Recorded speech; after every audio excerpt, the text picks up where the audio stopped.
Welcome, everybody, to Around the Fort. It is the fifth week of the high school football season, 2025. Unbelievable how time flies when you're having fun. I'm Casey O'Boyle with Northeast Indiana Game Night, joined in the cave, as always, by Jackson Geiger, straight across from me. Jackson, welcome back. And he's got a friend with him, Nolan Hendricks, who did a little writing for Game Night this past weekend. We'll talk to Nolan a little bit later in the show. Welcome to the cave, Nolan.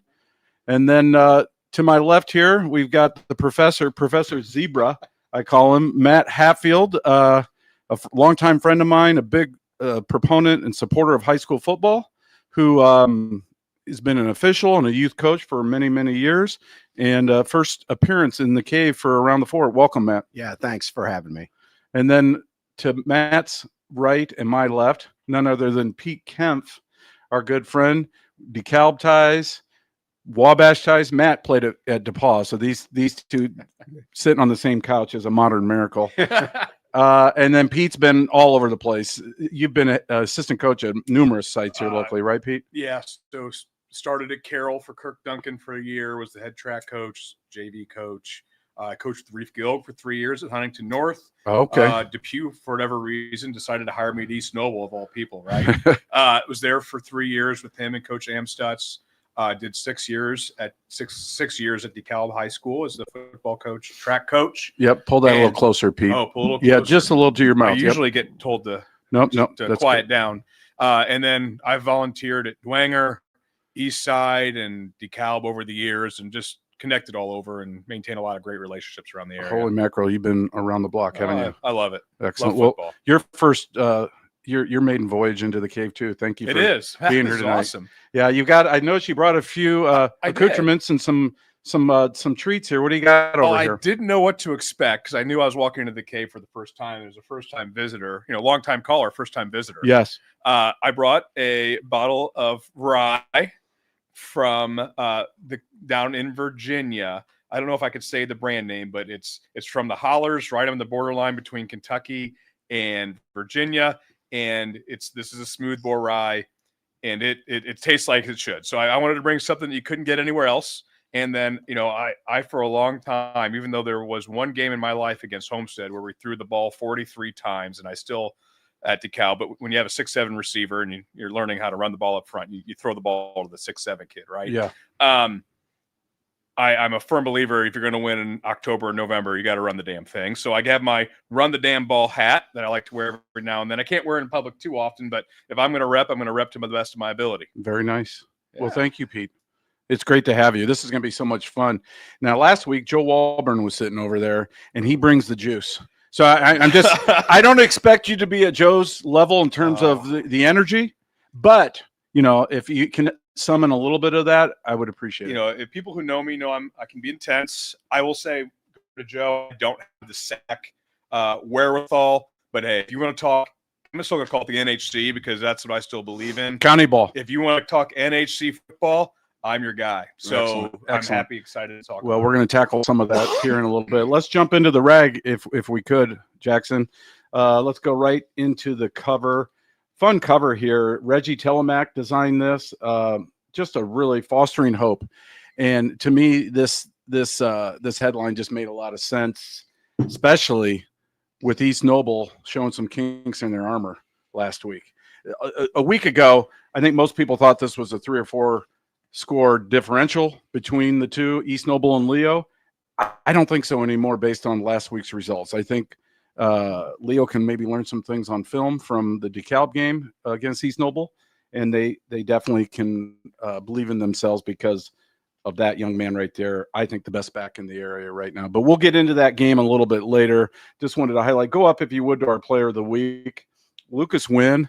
Matt, you were at that game out at Carroll. Lucas, 3 for 3 on field goals. I think he's 14 for 14 on PATs and field goals this year, averaging over 40 yards a punt. And I think he's got 14 of 18 touchbacks. I mean, the kid's the real deal. He's got a left hoof. I love him. And I mean, he's helping Joe Walburn with his financials. The guy does it. The kid does it all. Somebody needs to go out and snag him because he's going to be a heck of a kicker, I think, at the next level. A school record 52-yarder last week in the game winner to beat Carroll. That's pretty impressive at this level. So is. congratulations to Lucas, the game night OPS player of the week. All right. Real briefly, page 2, the Swami's column basically just gave some shout outs to some of the teams that basically gave the Swami a little bit of humble pie. And that happens now and then. The week before, I think the Swami was 24-1 on winners. Last week, I think he missed 4 of the first 5 games, undefeated on the undercard, I might add you. But sometimes you get lucky. But whatever. I love that Swami. He's just a really handsome, nice man. All right, let's move on to page 3 and just take a quick gander at the Fort Wayne Fire Department Team of the Week. The Snider Panthers, they're starting to find their rhythm a little bit. We'll talk about them later in the show. But a nice pick there of all the seniors that came to the photo shoot. And, everybody likes to pile on top when a tradition-rich program gets out of the gate slowly. It's just human nature, I think. But they're starting to right the ship. And I think, we know Snider football well enough that they're always going to come back. They're always going to bounce back. And they're just trying to still figure out who they are, I think. And if they can ever get that passing game really ramped up, they're going to be a tough out at the end of the year. All right, let's delve into the first matchup. Matt and Pete, let's put 6 minutes on the clock, if you would. Jackson, we got about 6 minutes. Homestead at Dwinger. Matt, I'll start with you. You were out at Carroll last week. The Saints won 9-6. Again, the offense still has some things to work out, but the defense is so good. Yeah. I've seen 3 out of 4 Dwinger games live this year. And, the funny thing is, in 3 of these 4 games I've seen, there's been no touchdowns scored. So 0-3, a Dwinger loss at Roncalli, and not much offense there. But I love Dwinger's defense. They play. It seems to be like a 3-down lineman, so I'm going to say a 3-4. And they have had really good linebackers. Pete, you're going to laugh at this because I don't think I talked to you about this, but their number 6, Doug Henry, who I saw is featured tonight. Dougie. He actually played when I was reffing youth leagues. I would see him on Saturday in 3rd or 4th grade. I think he was underage and lied about his age and playing at DeKalb Rocket football. And I remember seeing his dad, "What are you guys doing up here?" And he said, "This is the only place I could get him in." And then I would ref the next day back in Fort Wayne with the Fit League, and he would be he's double dipping. He had him playing in 2 leagues, and he did this multiple years. And I kept saying, this kid's going to be burnt out by the time he gets to high school, and he was good back then. So I've been watching him since he was in 3rd or 4th grade. That's great. Houston Ellinger, another linebacker. They lost the Fabini kid. I forget his first name. But he was probably one of their bigger guys on defense. So as far as physicality, that could hurt them down the road. Dwinger's D line is small. I've been saying they can probably get pushed around, but nobody has really pushed them around yet. They scheme out of it. I mean, they roll guys blitz, up and they blitz shoot linebackers a lot. They kind of run blitz on, just a couple other guys. Their defensive backs have played pretty well. George Hackman, the O'Keefe kid, Shefferly, number 15. I don't know his name. Couldn't find a roster before I got here. Oh, Casey Piper. Yes. He's a good player. Well. Yeah, he's had a good season. He had a real good game as well. On offense, Gus Tippmann, of course, ran the ball great against Carroll. I heard Gus got dinged up. I didn't get this confirmed, but my understanding is he's probably not going to play in this game tomorrow night. So that could be a huge loss for the Saints if he's not able to go. 37 carries. My Chris Reitzig, what is going on over there? That's incredible. I mean, that took me back to the early 80s. I didn't know anyone ever carried the ball 37 times anymore. That's old school Dwinger football. Yep. The offensive line's playing better every week. They actually are pulling linemen now. They still do a lot of base blocking, but they want to run the ball between the tackles. And I've seen Houston Ellinger has filled in very well for Gus Tippmann. You featured this sophomore, number 35, 36 last week, had the week before The Campbell last, had a kid, big game. Colin Campbell. Yes. Yep. I think he was dinged up last week, but he's supposed to be back. So yeah, they're kind of rotating guys in the backfield. Pete, general thoughts on this game, maybe more from a Homestead perspective. Well, maybe. I guess I could kind of talk offense versus defense, because I strongly feel the best offensive coordinator I ever had to call against as a DC was Billy Skelton. Billy Skelton is the only coach that can effectively get to a third adjustment in a game. Okay. So most high school coaches have, this is what we do well, then one rung off it, and then two. So I will say that I don't know how deep they are. You know, they have the second string quarterback in. You know, they're heavily reliant on the inside zone. I know they have the solid receiver out there.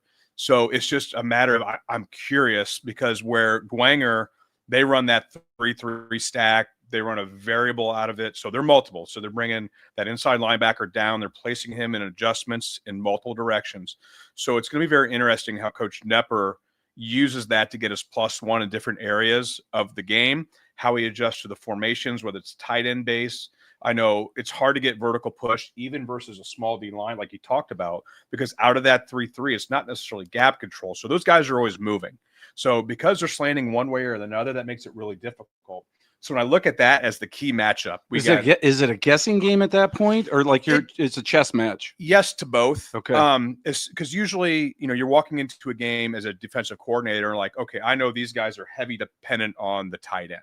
So we're either going to try to gap over the tight end. I'm trying to figure out how I can meet hats at the ball and how you adjust. So depending on how Coach Nepper chooses to adjust to attack the inside zone, and whether he's going to try to force him to throw, force him to run, where are the weaknesses that he feels that he can take advantage of versus the schemes, it'll be interesting to see how he takes his, like, you know, as Matt pointed out, it looks like a 3-4, but it uses 3-3 principles and, you know, running a lot of that cover 1, cover 4 variation. Where Skelton, how does he come back and match it? So he has all the play calls in his back pocket, but it's about execution at that point. So you have a backup quarterback. You know, you have a solid, usually have a solid O-line at Homestead. I know they've had they haven't had the D1 talent they've had in a long time. So how are they using their guys? Are they getting good vertical push? Are they getting bodies on bodies? Because when you're an inside zone team, the best defensive scheme you want to see is a 3-3 stack straight up, because it's an easy scheme, right, left or right, because it's an easy vertical climb. So, you know, it's really, I find that the most interesting matchup, because those are both incredible human beings. You know, really, we've seen the evolution of kind of the Dwinger offense, chucking the ball in week 1, establishing the run now. Can they establish a run against Messel's D? Because that's the best people have always, the best foundation of Dwinger or Homestead's defense has always been box play. Ever since the 80s, when they were in the 5-2, now it's the 3-4. It's the same dadgum thing for the last 40 years, a variation of it. So it's interesting to see how they can adapt, and we'll see what they do to stop the run or force the pass. And, you know, that'll be the fun chess match between those two good programs. You mentioned the receiver at Homestead. There's you know, Carter Kennedy, who's leading the area. Yeah. And he was shut down a little bit last week by that good Northrop secondary, but Liam Moore kind of stepped in. And if you could put back the page, if you would, Jackson, and we'll highlight Liam at the bottom. There's a couple really nice pictures from Leslie Palmer on the Homestead page. Go down a little bit more. Yeah, right there is on the senior spotlight, Liam Moore. He's quite a character at our photo shoot. He had a real nice game last week. So he gives them kind of that other option. Yeah, that complimentary receiver. And, you know, Dwinger's secondary, a little undersized, maybe not the most athletic. It's kind of been their MO for years. It really has, but they're always in the right place. It's the assignment alignment keys, man. Yep. They line up they're right. Well coached. They know where they're going, and they know what to look at. Yep. And no matter what talent you have, if you have a defense or an offense, or defense in particular in this case, to know where to line up and where to move post snap, it's really hard to call plays against. Yep. Well, good stuff. Thank you. Let's get to the next game, guys. Good stuff there. Give us 6 minutes again here. We will talk a little bit at the end of the show on the Summit City Sports Check-In with Jeff Mahoney. He is covering this game for Summit City Sports, but we also dabbled in it this week. Of course, we talked about Nate Foster on the cover for Leo. What a dynamic running back he is. Casey and Pete, that's me. Yeah. And you. We're going to talk some football. We're going to talk about this one. I'll let you start. Why don't you? You want to take the full 6 minutes? Well, yeah, we'll take 6. Okay. Remember, we got some questions for Oh, yeah. Jeff too. So let's Don't save give a away couple all the treats for secret Santa. sauce. But why don't I start? Okay. Because I'd like your 2 cents on East Love it. Noble since you saw that game last Yep. week. Leo, again, just a really, early in the year, you looked at their losses: Brock Schott, Landon Hepner, and you just think 3-year 2-way starters. How do you recover those losses? And here we are, week 5. They're 4-0. They're doing really Leo type things. One win after another. They seem to be running the ball really well with Nate Foster. Passing game is a question mark, but they haven't had to yet. Yeah. And then the defense is been solid.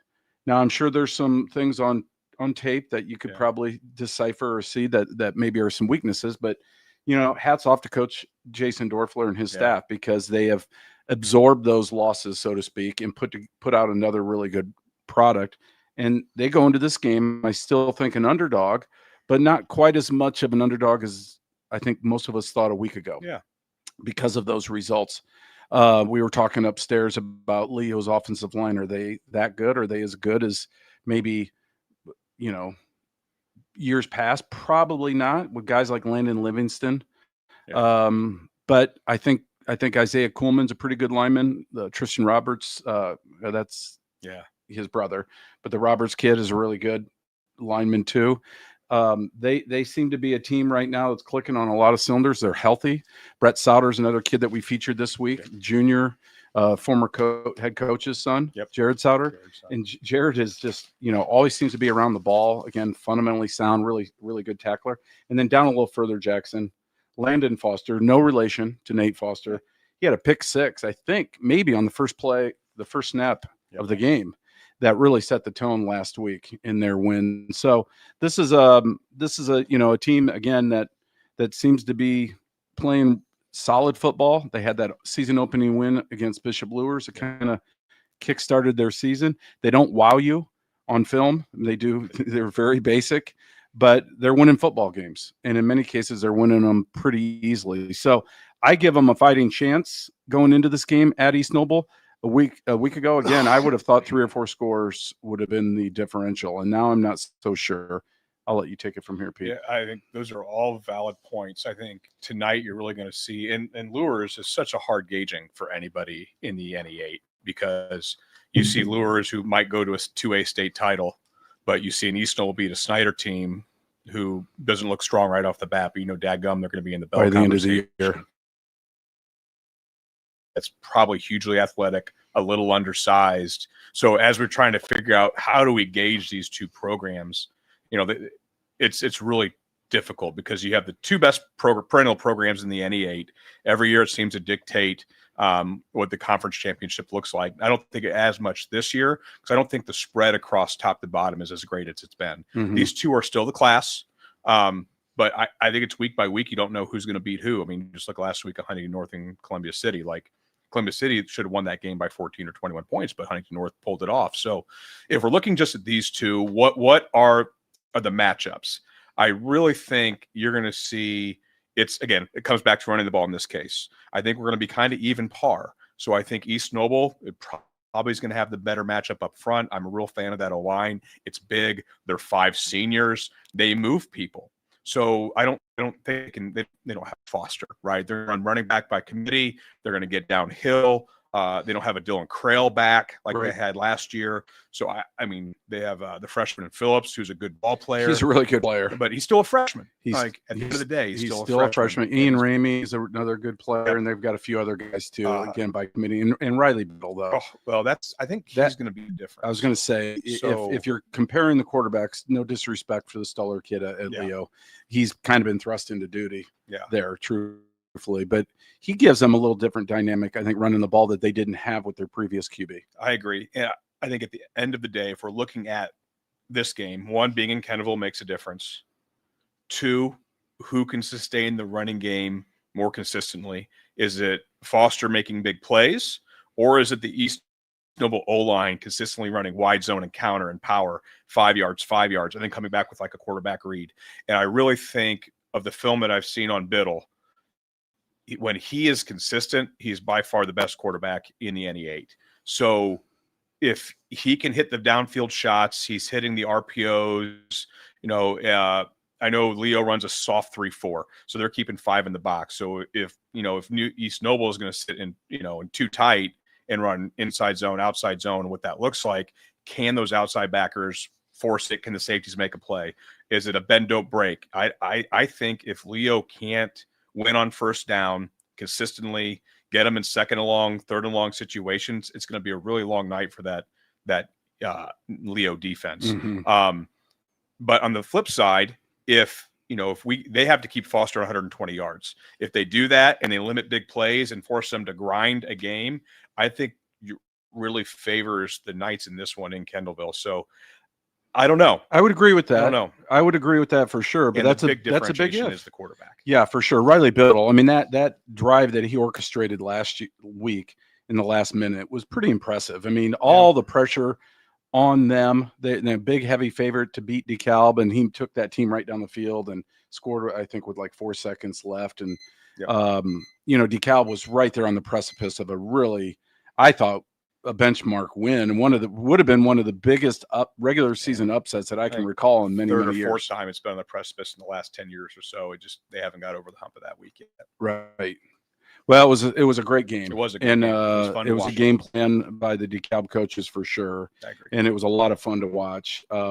But yeah, Riley Biddle is a special quarterback. And if Leo can't stop the vertical passing game, it's not even close. Okay.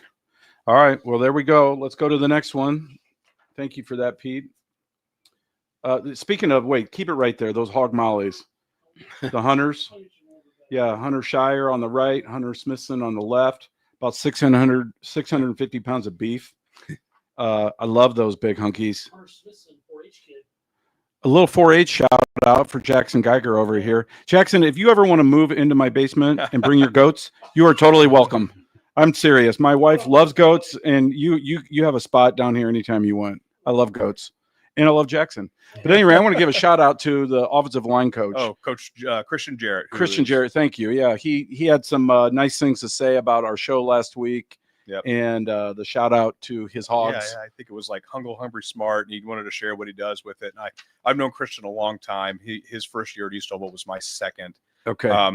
Still one of the best offensive line coaches I've ever been around. He is a Joe Gibbs guy. Love it. Wide zone, Clinton Portis, and he now serves as the chief operating officer here at the Youth for Christ in Fort Wayne. Just an unbelievable human being, and I'm thankful to say I could say he's my friend. Excellent Today, but thank you. He's incredible. Yeah, thank you for that shout out, Coach. Thank you for the kind words, and I know you sent some goodies our way, and I'll make sure Joe Walburn gets some of that action too. So yeah, he's done a great job. That offensive line is good almost every year, it seems like, and those two guys right there are difference makers. All right, next game.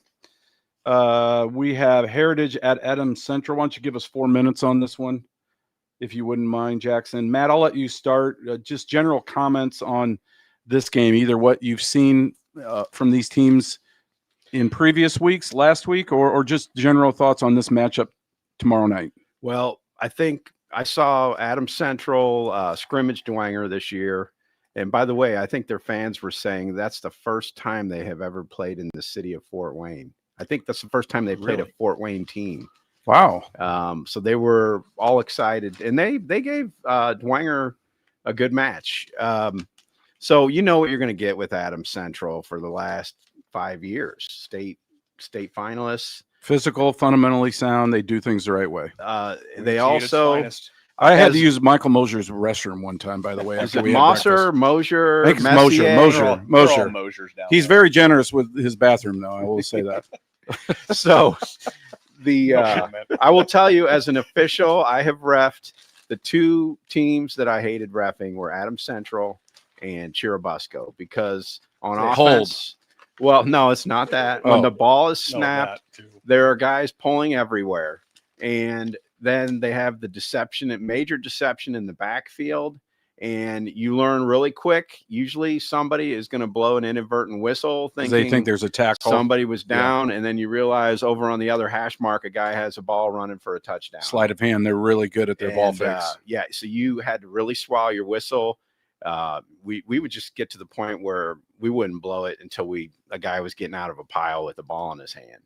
So as far as Heritage, though, they have a second-year coach, Jeremy Hollinger. I don't know much about him, but he was 8-2 last year.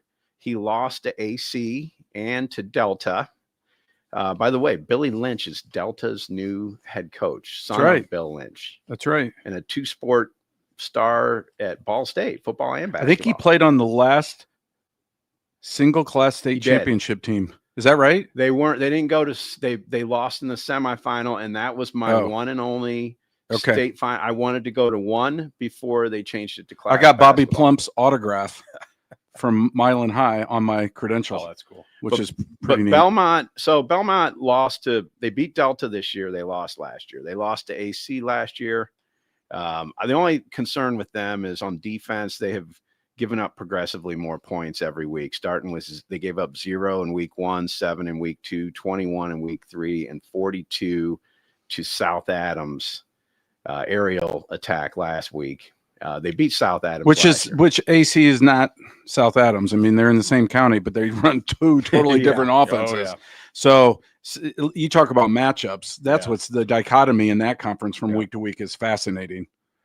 But no, I agree, Matt. Let's take a quick peek here. The 2 quarterback situation there. We got this pick just on kind of a happenstance shot. Brady Boyle got all their snaps last week. Zeb Tagulis will be their guy. He actually had an 18-yard reception last week, but I think he's just not 100% from a throwing standpoint. I'll leave it at that. But he's still playing.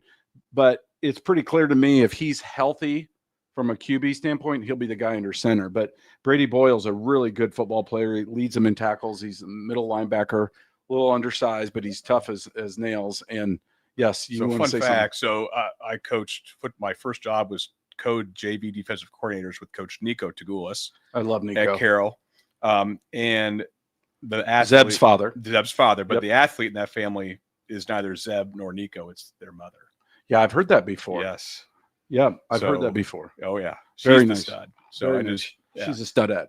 A studette, and she was a track athlete at Carroll. Okay, and very nice too. But nice so shout out. We all know the secrets to that. Okay, to his success. so don't Has let nothing to do with Nico. Yeah, okay, that's fair.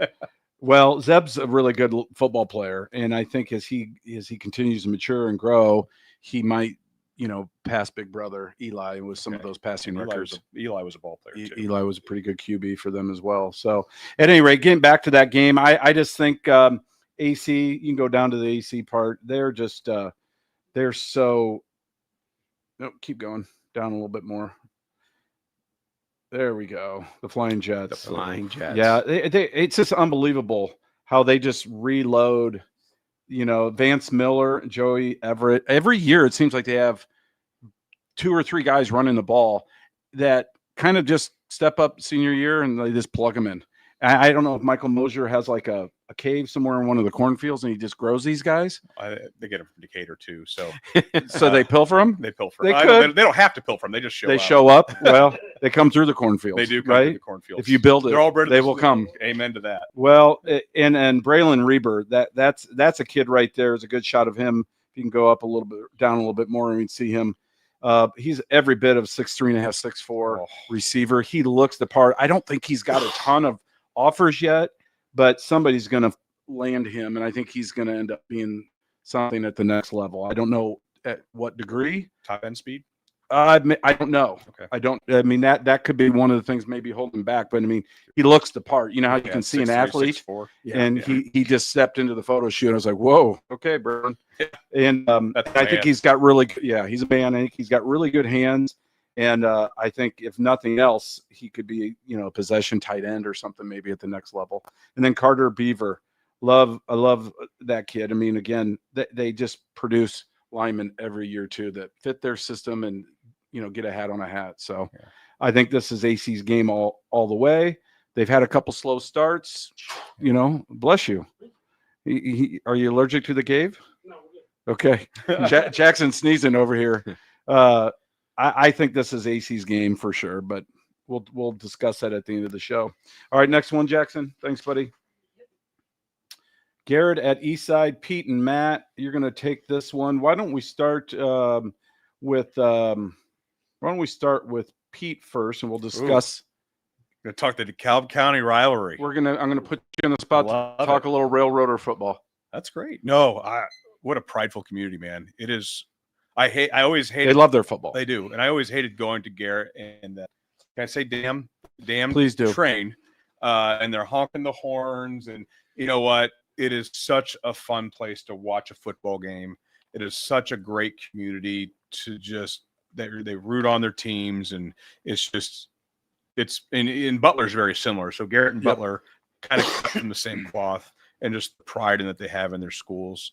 And so if we're going to start looking at like a Garrett breakdown, young quarterback, sophomore, they do some good things on offense, some solid things on defense. It's whether or not they can sustain execution. Mm-hmm. So if they can sustain, if they can, kind of keep up, I think Eastside is bigger. I think Eastside might be stronger because they're a little older. Eastside's got a kid by the name of Sam Pittman, and you want to talk a good football player. And I volunteered there how many years ago? I think he might have been an 8th grader, and he was like 65 pounds or 115 pounds. And we saw him. I watched DeKalb scrimmage Eastside. I'm like, who in the dadgum is number 6? And he's like 6'2", 235, squatting 6 bills, and he just like bench pressed a fullback. And I'm like, what is going on? Who is this kid? Sam Pittman. I'm like, holy dadgum. So it'll be very interesting again to see if Garrett can move some of these guys. And if you don't know, he's in there. You can go down to the east side. We'll highlight him. And the leading rusher in the area is a quarterback. Yeah, Job. So you're seeing the Mason offense at its finest, right? You're not kidding. Yes, he's going to go 5 wide, run the same plays. He's going to get in. He's going to tuck everybody in the box. He's going to run power by pulling his center. He's going to run a great set of counter, and then he's going to run 5 vertical out of nowhere, and you can't cap it. So it's going to be these teams know each other. Albertine is to be first-year head coach, second-year DC. So we've seen these guys for a couple times. So once you kind of see that system, because you're never going to see it again, that's like where you see them like Lure struggle with Eastside back in the years when they had dudes. It's because you never see any offense like it. It's very unique, very simple. So how do you create those adjustments, and how do you cap those 5 verts, but how do you stop 4 guys at the point of attack in a run game? So it's very fun. But that's the matchup, and it is Garrett's defense against Eastside's offense. Yeah, isn't that the sub story in this thing? I think so. It'll be interesting to see if Garrett can score 21. They have a shot, but it'll be tight. Yeah, I think it's a great matchup. What are your thoughts, Matt? Along that same, the D versus the O, they have both played Adams Central. Good common measuring opponent. Stick. Yep. Garrett lost 0-7, and Eastside lost 21-32. So they both played them tight, right? But Eastside scored on them. Garrett did not. Right. So that kind of feeds into your theory of the O versus the D. Garrett's defense. They both have played offense. Chirubusco too, and the G men barely beat them, and Eastside barely lost to them. Yep. So it feels like a coin flip. Yeah, it really does. I mean, I think it's a great matchup. It's the Train Trophy. Yeah. I think the Swami wrote in this week's issue that they actually give a train away for the winner. I didn't know that they give a full train, so it makes it a little cumbersome to get back home if you're the visitor.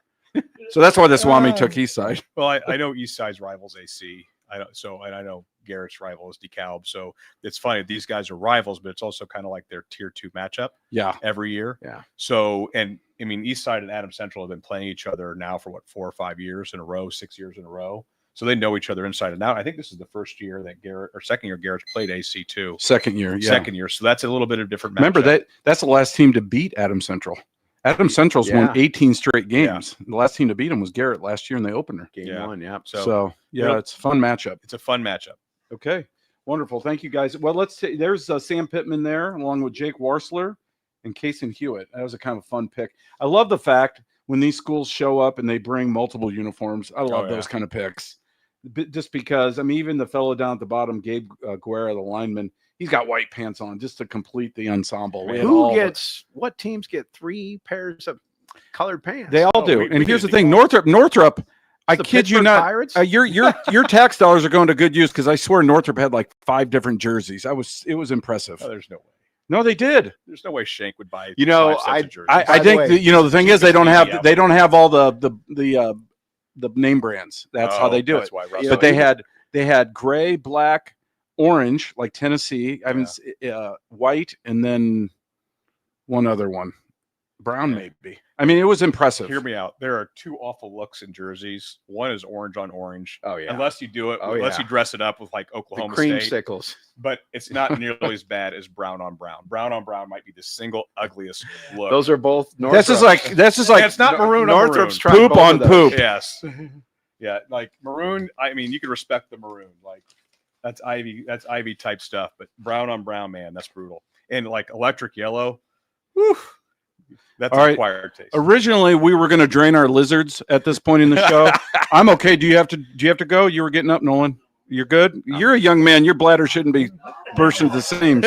Are you guys good to keep going? Oh, yeah. Laura, we're going to power through. Jackson, no Yeah. pause. But We're going to power through. I didn't drink any water all day for this. Okay, know, good. 'cause I'm a man. I'm 40 now. Okay. Like, I can power.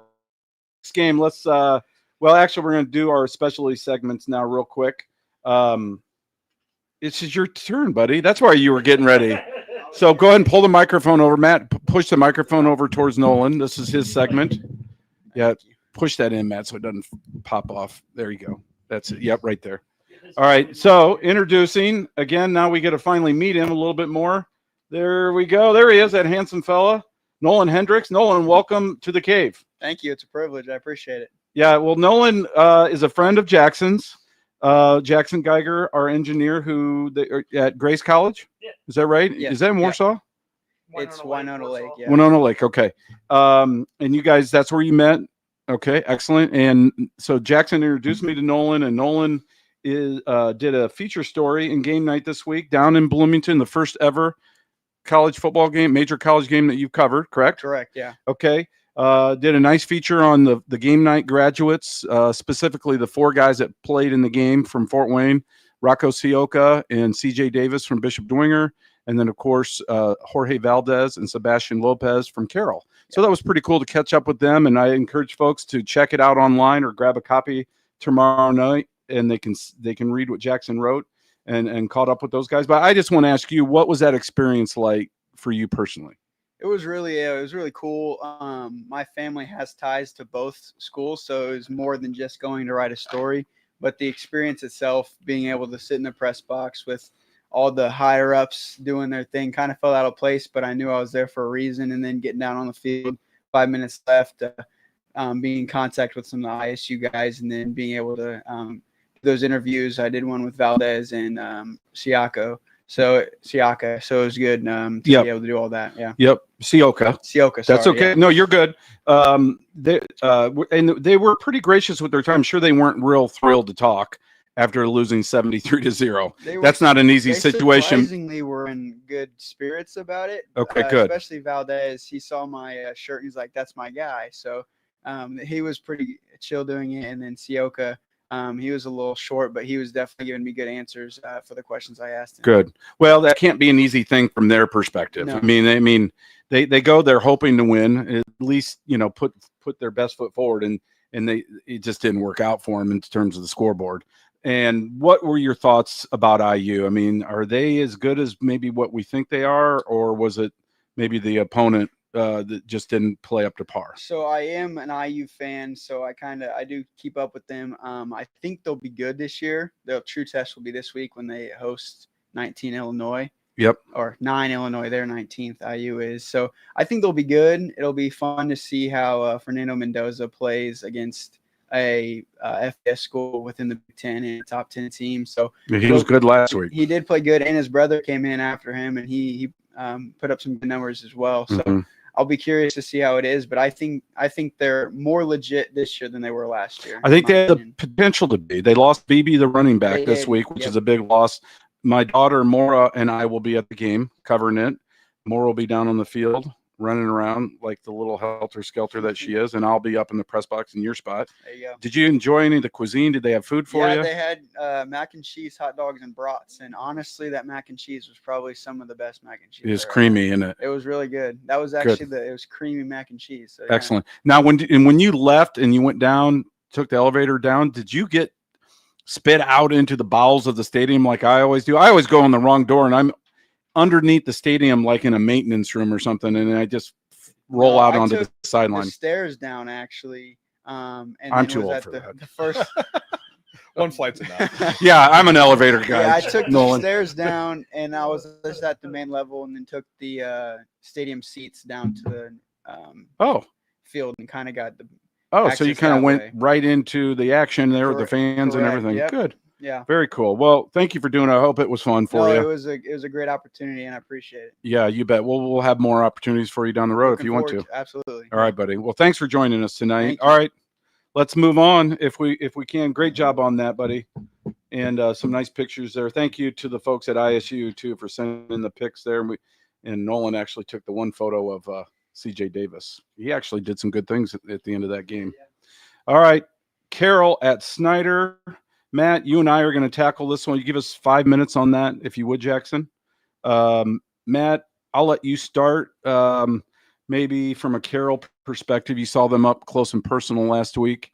Dwinger's defense really did a number on them, especially in the red zone, but a very capable team. You mentioned to me that they've got some big play guys, specifically Jaden Van Pelt, that you thought maybe would get an opportunity to break that game open in their favor last week, but the Saints found a way to keep them down. They probably had three? I think Van Pelt probably had 3 catches for around 50 yards per. I think he had 104 catches for 120.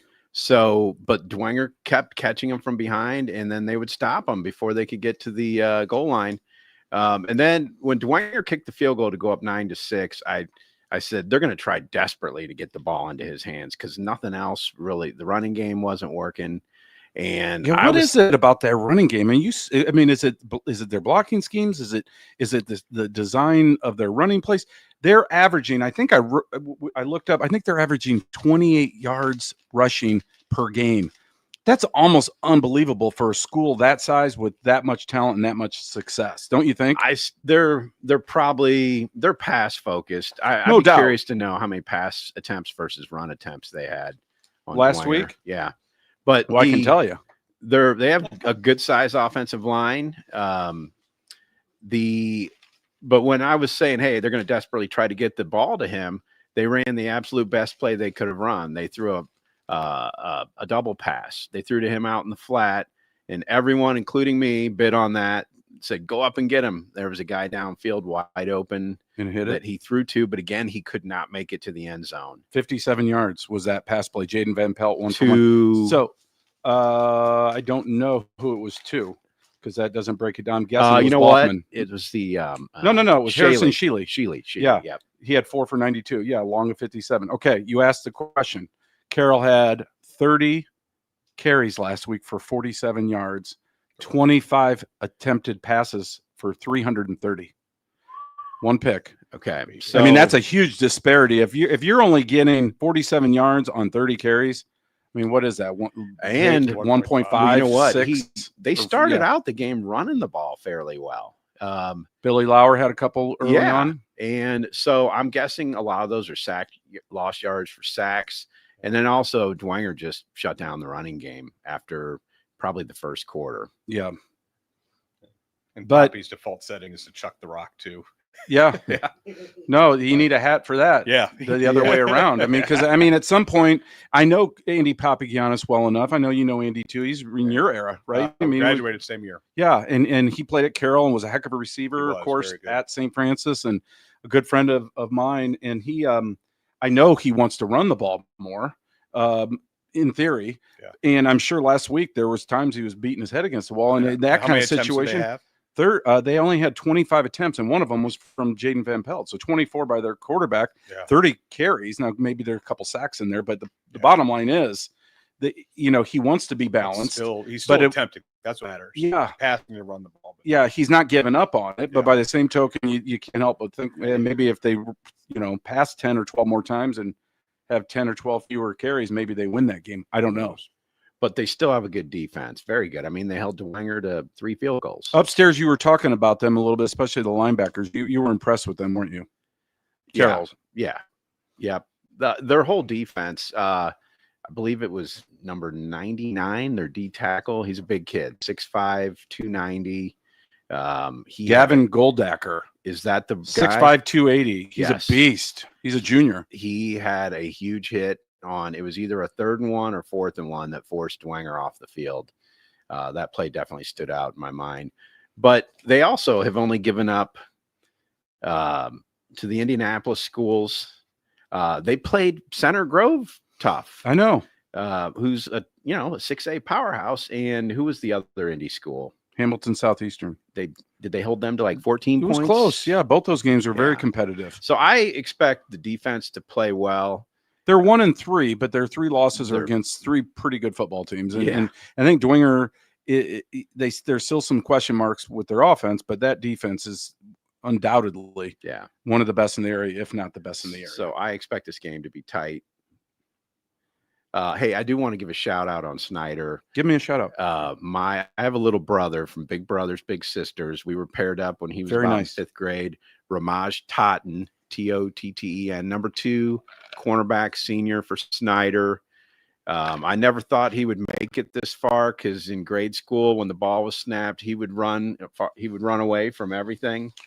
And I showed up to his first game freshman year, and he was starting at cornerback. I couldn't believe it. I don't know if Mike Harold was doing a favor or something, but Very nice. he's really matured, and he's a special teamer now. He's a good volleyball player. He plays on their volleyball team. He's a and senior? He's a senior, and he's looking forward to going to college. So I'm Excellent. very proud of him. Well, nice shout out. And Matt, thank you for doing the Big Brothers, Big Sisters thing. They advertised this year with us in the back of the magazine too. And they do a lot of good work. Reggie Telemack is part of their organization. And I just think that's always a noble pursuit that you've done for many, many years. So shout out to you for that.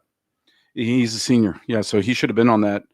Was he at the Yes. photo shoot? I could not tell. Yeah, it was hard to tell. We'll have to zoom in on that later. Okay. Well, I'll just briefly talk a little bit about Snider, real briefly.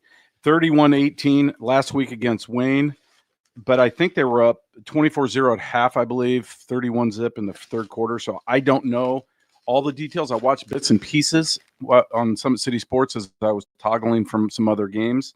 And, once a game gets, 4 scores up, you kind of lose interest and move on to some others. So I don't know a lot about what if Snider maybe did a wholesale substitutions and that allowed Wayne to score a few late, or if maybe Wayne just got that proverbial punch in the mouth and responded, which I know Coach Darian White wants from his team. And we'll talk a little bit more about Wayne here in a minute. But, Snider's kind of rallied and bounced back after that 0-2 start and won 2 weeks in a row here. And this is a great opportunity for Snider to, I think, put another foot forward and say, hey, we belong in this conversation. And then Carroll, same thing. They need a win too, having lost to Bishop Dwinger. Neither of them can afford a loss this week if they want to win an SAC championship. So it'll be a fun one for sure out at Spuller. All right, next game, Jackson, if you would please, why don't you give us some, let's see.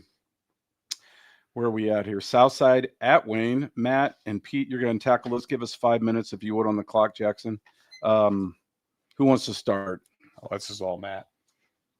He's got the research. And I'm a Well- Southside homer, so Well, you guys can just toggle back and forth, or I can just ask you a question. Matt, general thoughts on this? I mean, this is 2 teams that are both 0-4. Both, this is going to be, with the exception of maybe Concordia, their best chance for a victory.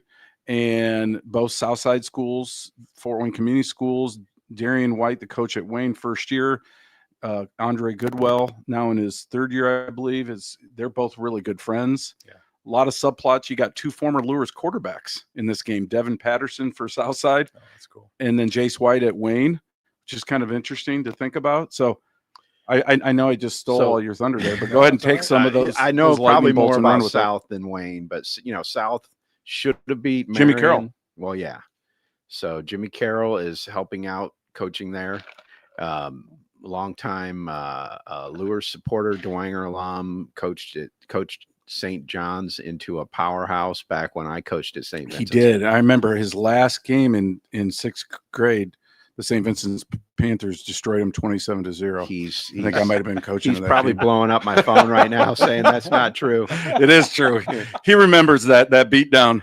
Believe me, So, he has nightmares about it still. But South put points on the board. They surprisingly, Lures has a great defense. South scored on a long pass play in the first half, and that it kick was return was 14-6. They returned the second half kickoff for a touchdown to cut it to 14-12. And what was the final? 20-12? 21-12. 21-12. Swami said 8. 20-12 would have been nice. Yeah, and then Wayne came back on Snider, but again, I don't think any of us know what The details on that enough. Yeah. Exactly, the context of that. But each team wants to win bad, so I would expect a good game here. Well, and I think it's a great matchup. That Aurelius Gaston there, he had a great game. I got to look that up. What a fun picture that is from our photo shoot. That's a kid that's a really good looking athlete. Let me see what he did. 21-12, 9 tackles, 3 tackles for loss, and a forced fumble for Gaston. Pretty impressive game for him. And of course, Javon Irby, the junior, he's a stud. He just keeps producing week after week. He had that 99-yard kickoff return that got them back in the game against Lures. And then, Wayne, Jace White, 16-24 for 188 yards. And Genoa King, he goes by just Noah, but I call him Genoa because his mama does. And he had 10 receptions for 89 yards. Not too shabby. So they did some good things. And I know they want to be able to run the ball too, but with Jace White and little brother Justin, they want to, you can go down a little bit, Jackson, to the Wayne page. They want to, they've got the weapons in the passing game. They want to get the ball out to those guys.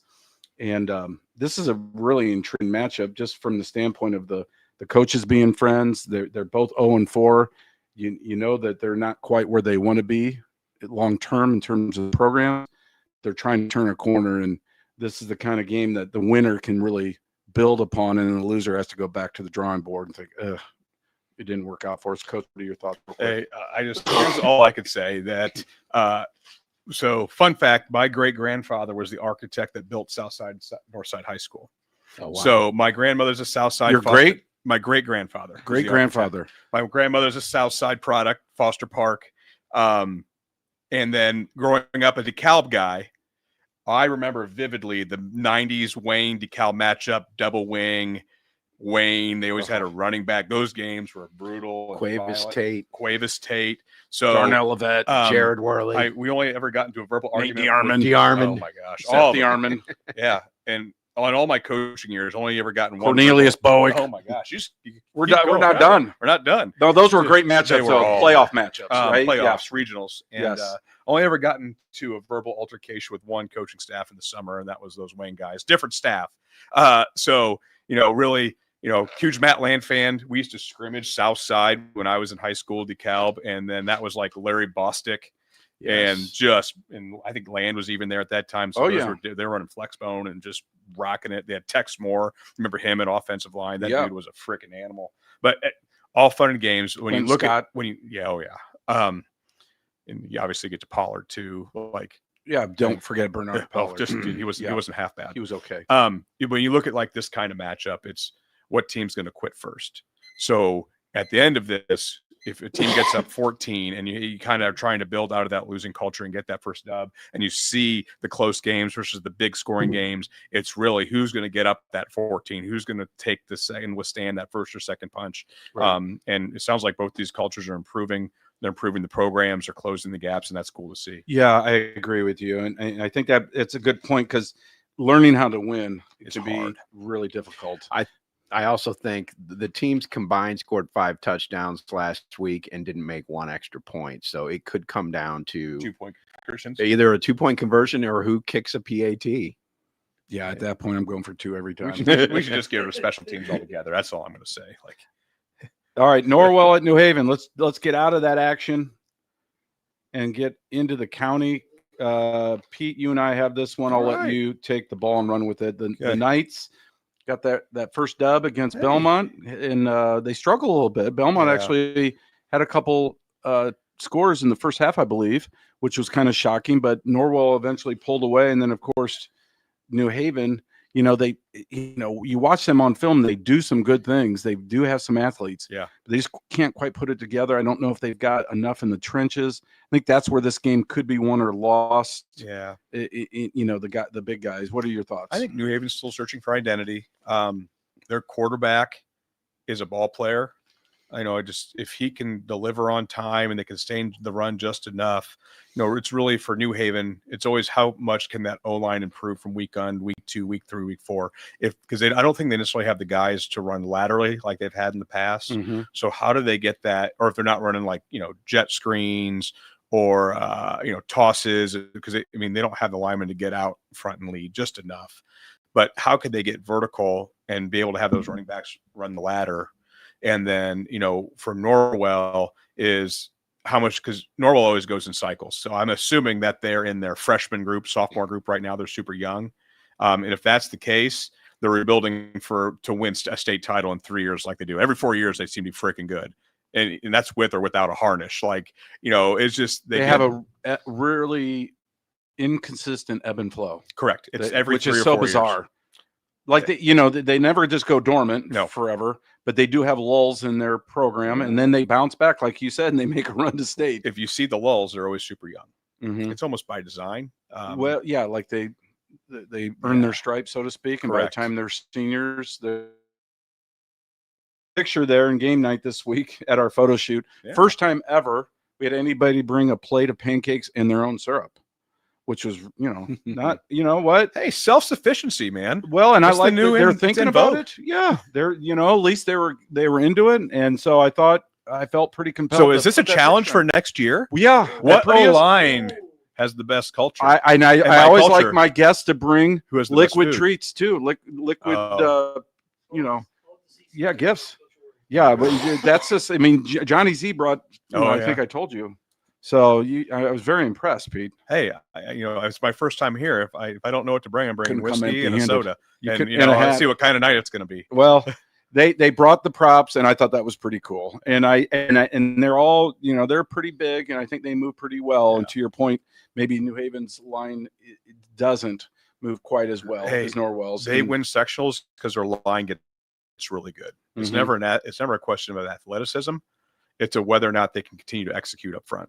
And the years they were really good, man, they were really good up front. Talking about Norwell, both teams, or New Haven in this specific. Yeah, okay. No, Norwell, when they're really good, they've got 5 dudes who are 5'10", 185 pounds, and they're just nasty. Mm-hmm. And they fly to the football. And it's because it's kind of like a Dwinger effect. They all play together for so long. Right. They get their butts kicked when they're young, and then all of a sudden, they don't ever give up. These kids never freaking give up in Norwell. And there's something down to the water in ASEAN. And because of that, by the time they're seniors, they know how to win. They've done the hard part. Now it's just a question of can they execute. Well, they both played Leo. Last week, New Haven lost 49-14. Norwell 2 weeks ago lost 35-7. So that's the common opponent. Yeah. I still feel like New Haven's played a tougher schedule. Yeah. Northrop at Northside, and then DeKalb. And I think DeKalb is much better than a lot of us thought maybe they would be. That was a game for a half too. That wasn't like a pure blowout. They just kind of ran out of steam. I think New Haven ran out of steam. Okay, so I think Coach Scheer is turning things around. He's trying to change the culture there. And he's a quality human being. Yeah, he really is. Cares about the kids, and he's a good football coach. I think he is too, and I think he's in it for all the right reasons. Mm-hmm. And I just hope they get a little success and get some momentum, start getting kids out again, and they turn a corner here sooner than later. Because New Haven football has had some really, really great teams, especially, during our era when Jim Rowland was the coach. Yeah, Jimmy was awesome. You go back to Jackway, leading the state rushing 3,336 yards for those of you scoring at home. But DeKalb I just want you to know that DeKalb won that game in 2001. Yeah. Well, C-Jack is you're not keeping score. No, C-Jack's a baseball coach, isn't he? Well, he's a guidance counselor at East Noble, has been for years. Of course, he's a good Catholic man, has all the kids down here, still resides in New Haven. He's very prolific. He is very prolific. Yep. And then I always see Clint Kammer around. Okay. Or no, not Clint Kammer. Who is the fullback? Domer and Clint. they had the 2 big Sons of Guns, and they were awesome, and they just pounded the rock. But that was Jim Rowland. I used to joke with him all the time when we talk, and I'd say, you're that poor kid's gonna need 2 knees in about 15 years. Tavon Hurst. Tavon Morrison. Hurst. Michael Morrison. Couple. They all ran for 2,000 yards. Yeah. They really did. Yeah. So I think if there's a sleeping giant in Northeast Indiana, they just haven't figured out yet. It's New Haven. Yeah, I think you're right. It may not be this year, but if he can get, the right things turn around, get the right mix and get a little momentum heading in their direction. So definitely pulling for him. Was that Annie that we just heard upstairs? Yeah, she's never come down here, ever. No, but Archie will. Archie will probably come down and jump on Matt's lap. Matt loves dogs. Okay, next game, Lakeland at Angola. I love stepping out into the NECC. Yeah. This is like way the heck up there. It is. These schools. Way north. Way up there. My this corner, is like baby. I love literally Lake Country, right? Beautiful Pete and Matt, country. you guys are God's gonna dive into this game. I'm not gonna say one single word about it. I have officiated games at both schools, and I have to tell you, we had to duck at Lakeland. They're surrounded by a cornfield. They were crop dusting the night. You did that upstairs a little bit ago. The guy let go near the field, and one of the Lakeland assistant coaches goes, "That's my brother-in-law. He's showing off." It was a real crop dusting. He didn't just pass gas. It was an airplane crop dusting. Okay. Yes. Okay. But the Lakers, Tom Wogeman. Wogie's been coaching forever. He just can't walk away. He's like the Joe Paterno. He's first year. They have a quarterback that I think is Division I. Last I heard, Miami of Ohio. I don't know if it's a commendable offer, but I know he's got definitely some people looking at. Braden Holbrook is his name. He's a pretty good quarterback. But they lost to South Bend St. Joe, who Southside played them also. Jim Carroll told me they're huge and they're good. They lost to Garrett last week, and they beat Busco though 14-12. And I'm guessing that they are a passing team. They are, but Coach Walkerman wants them to run the ball more. And he said that to me this week. He's like, really happy with the passing game, but we're just not running it.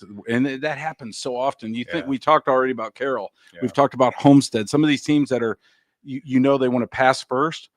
Sometimes that just becomes your identity. Still high school football. Right. But it becomes so much a part of your identity that you just, I don't know if it's the linemen get conditioned to pass block so they don't fire off on run blocks, or there's got to be something there because it's across the board at all levels is my point. Well, again, I think Homestead's a great example. Like they've been out of 2-point stances off and on for years. But you know what? When they were, there's Reggie. But when they were really good, probably maybe 5 or 6 years ago, they were running the absolute heck out of inside zone. They were getting vertical push. So it's not just a mentality, it's a capability thing. Sure. And when you're running inside zone like these teams tend to do, these heavy passing teams, it's really hard to get vertical push if you're a smaller offensive lineman and even doubling team. And that's why you see they don't run down scheme, right? So they're not pushing laterally. It's so much easier to push guys laterally, but they are reliant on this vertical push that it gets really hard and you don't get off doubles fast enough. So that's part of the dynamic. That's part of that dynamic too. Okay. So, anyway. Hey, Angola has my 2 favorite names in game night. I have to say them. Hawk Hasselman and Dallas Davidson. No, they always do up there. I don't know how they do it, but every year it seems like they just produce great names. And I think Alex Thomas is a great name too in his own right. Andy Thomas is if you can remember our local National Football Foundation chapter, I think the last year we had a banquet was 2004. We need to start that up again. That Over was 20 years. There's still, I think, Andy Thomas and the full Monty Mayhorter are about the last 2 coaches left in Northeast Indiana that remember those, because is there anyone else around that has coached longer than those 2? Chad Zolman's got to be close. Yes, right. I was thinking of him earlier. Tipman's got to be close too. About 17 years, I believe. He was right after head coach, but he's been around. He remembers them. I think he's in his 17th year. DePue's gone. Wogeman's been in and around. They were not, but they weren't in our. He's taken some years off too. Yeah. He's been an assistant as well. That's I true. think He's been farther west. But shout out real quick to Five Lakes, they're up above. Sorry, Jackson, and then we'll come right back to Angola's page. Yeah, these guys are Yes. both going home with a bag of coffee. Hey, you Yeah. love From my Five Angry Lakes. Brew. Jake the That's Snake, worth I know it. you're watching. We need you back in the cave. I'm telling you, I'm giving away bags of coffee every single week. There's not going to be any left for you. You saved me like $16. It's worth the It's trip. good stuff. You love Hey, the they'll Angry Brew, grind it. don't I you? do. They'll grind it for you for free too. There you go. You just have to have the conical grinder at home. I don't have it. Well, there you go. Well, thank you then also to B. Antonio's. Was the pizza good tonight? It was solid. Very good. Yeah, and some chicken wings. Thank you to the guys out at B. Antonio's. And, of course, Laser X. We'll talk about them at the last page, our other sponsor. All right, let's talk briefly Angola. Coach, I'm going to come to you. Yeah. And, you saw them up close and personal in week 1. And the Angola Hornets won that game 14-6. And you look back now at how good DeKalb's played. It seems like they've improved every week. The Barons have. But I think Angola is maybe better than people thought too. Angola's top 6-8 players really good. Mm-hmm. And obviously Andy Thomas has been doing this for a long time.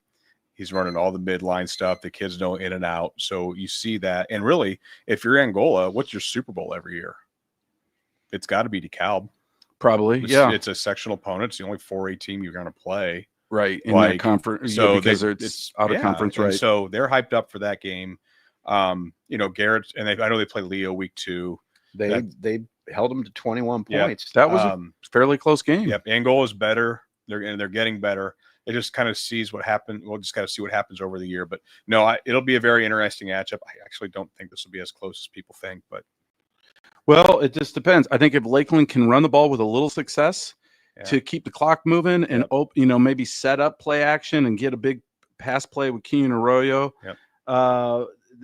Especially if they score early, maybe they hang around.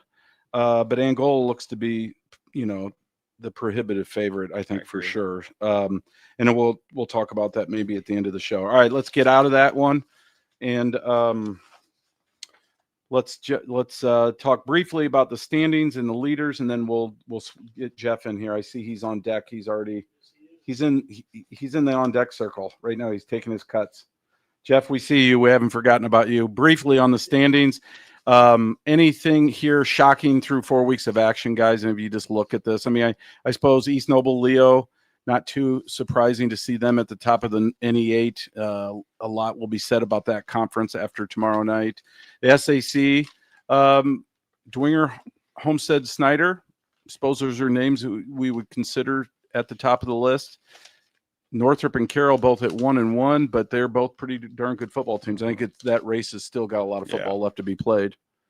And then, of course, I can't wait for Bluffton Adams Central here in a few weeks, along with Adams Central, South Adams, I think, next week. So that'll be fun. And then the next page there, I just, again, shout out to Crazy Pins and Big Brothers, Big Sisters. We mentioned them earlier in the show. Leaders Board. You talked, Coach, about Job Richmond. That kid he's on top of this list every week. But you see some guys starting to close, including Nate Foster's right there on his heels. I think he'll probably pass him at some point. And then Jaden Rivers, my goodness, Jeff did a nice feature in Summit City this week on him. I think he's got 14 TDs and no picks, I believe. 1,181 yards. Transfer from Warren Central, 80 for 116 in passing. No interceptions. I believe so. I don't have it in here. Wow. Jeff probably can confirm that, but he's putting up really impressive numbers. David Callison, of course, is right on his heels, 1,096 yards, and then Gabe Freisinger from Carroll, over 1,000 yards passing as well. The receiving, I think, is going to be a fun race till the very bitter end. Carter Kennedy and Malik Moore tied with 421 receiving yards. Bunch of guys right behind them. And then on our sacks and interceptions leader, Bryce Lawrence, my goodness, the game he had last week with two defensive scores, a scoop and score, and I think a 96-yard pick six or something for Cherubusco. Pretty impressive. All right. Why don't we bring in Jeff real quick here? Jeff, and we'll talk a little bit about some of the games that we didn't cover, and then we'll close. Give us 12 minutes on the clock, if you would, Jackson. Hi, Jeff. How we doing, Casey? Good. Welcome. I'm glad we could connect this week. I want to talk about the first segment of this the two games that we didn't cover in game night that you are covering, and then maybe the last half of the segment we'll delve deeper into the game that you're going to, which of course is the game of the week, Leo at East Noble. So why don't we, and we'll ask some questions. You guys think of some questions too, and Jeff will kind of be our expert here. Well, let's talk a little bit about Northside at Bishop Lures. You're covering that game, correct? Yeah, absolutely, Casey. Well, let's start there. Jeff, this game has produced some great memories in recent years. Some fantastic finishes. I think back to that game where the Holiday kid, I think, had those huge numbers for Northside, and I believe it was like an overtime game or multiple overtimes. But I just know it just seems like every year there's some great memories from this matchup. What do you expect from this one? Yeah, in the last 2 years, this game's been separated by 2 points. So, these guys are all buddies, growing up together. And looking at this game, it's really interesting because Bishop Lures has the best defensive line, I believe, in probably Northeast Indiana. When you look at Ale and Jaron Taylor on the ends, but Casey, the freshman Darius Holly and Nick Holly, the sophomore. I mean, these are two really good interior defensive linemen. So going to be hard for Northside to get really any push on those guys. And Ale is so long. Jaron is so strong that they can cause trouble for Jaden Rivers. Now, Jaden does go 6'3", 215 pounds, so he can certainly hold his own. I mean, every time I see him live, he's one of the biggest guys on the field. But once again, that defensive line, along with Braden Migrant there in the middle, just special for that defense. And, playing without Caleb Kingley since pretty much week 1, they introduced Ben Davis last week, and we'll see if they can get the run game going, but certainly at any point they can put Malik Moore back there at Wildcat. And I mean, Malik Moore at Wildcat, Quay at Wildcat, you might have the 2 best Wildcatters in the state of Indiana right there, one a junior, one a senior, both of them state ranked. But for Lures, they got a good run game. The offensive line, I feel like, is not where they wanted the offensive line to be in week number 1. It's going to take time for them to really get kind of in that game shape. But Brendan Gaithers and TJ Epperson, I mean, these guys are awesome, and they're only sophomores. Yeah. Yeah, and they offer something different. They both do. I mean, TJ's got that straightaway breakaway speed. He might be one of the fastest guys in the SAC. I mean, I'll just go ahead and say he is one of the fastest guys. And with Brandon Gaithers, he has such a low center of gravity. He's built more like a bowling ball, so really hard to bring him down when he gets low like that. But, they're working in 2 sophomore QBs, and so far it's not been as good as I'm sure Coach Kyle Lindsey would like to see. Going back over to Northside, they've got explosive players. And if you're going to loft that ball up or stay on your first progression, we both know BJ Johnson, the cornerback, is one of the best in the area at picking that ball off.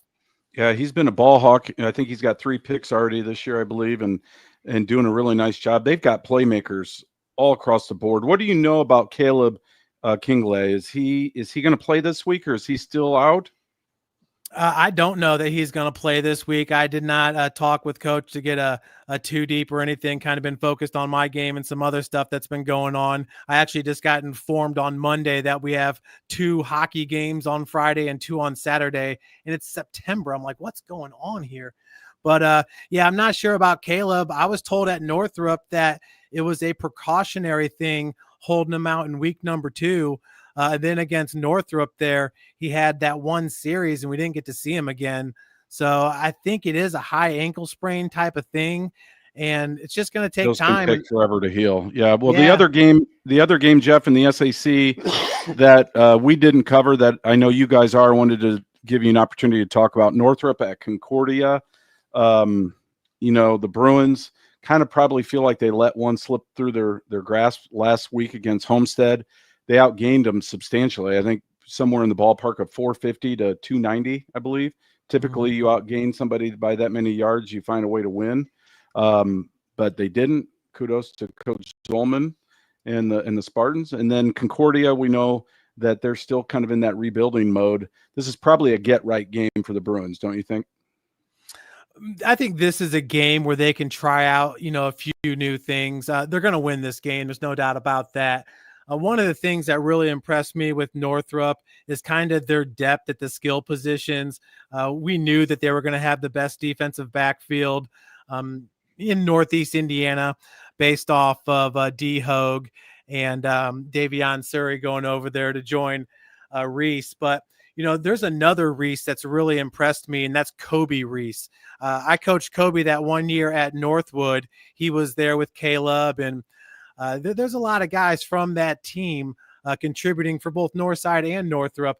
But Kobe Reese is a guy that I think I wouldn't be surprised, or I would kind of like to see Coach Q say, all right, we're going to give you RB1 duties here, and let's see what you can do. Because when they put him in for 4 carries strung out throughout the course of a game, he's putting up really good numbers, Casey. Last week, he had 4 carries for 56 yards, long of 42 with a touchdown. So Kobe Reese has got that kind of electricity to him. Well, they've got tons of skill guys, and Callison is a really capable quarterback, having a fantastic year. And I think their line play has improved. Would you agree on both sides of the ball? Yeah, most definitely. I mean, Northrop's got the depth. Offensively, what do they go? 239 a man. They got the strong side and the quick side like Snider does. And then defensively Quentin with, Bone. M. Bodie. How do you say that again? Emma Bodie? Emma Bodie, yeah, I believe. 6'3", yes. Yeah, 6'3", 200 pounds. This is his first year playing. He's just Strong. a natural. Mm-hmm. And this defense is flying around. They're really fun to watch. Well, we got a little less than 6 minutes. Let's go ahead and talk Leo East Noble. Do you guys have any questions for Jeff about this matchup that maybe we didn't cover? Matt, do you have anything? I don't have anything that comes to mind. I guess I'd want just your general thoughts on this matchup. I mean, a week ago, we were talking earlier in the show, Jeff. I think most people thought East Noble in a runaway. I don't know necessarily if that's the case after last week's results, especially with DeKalb nearly upsetting East Noble. What do you think?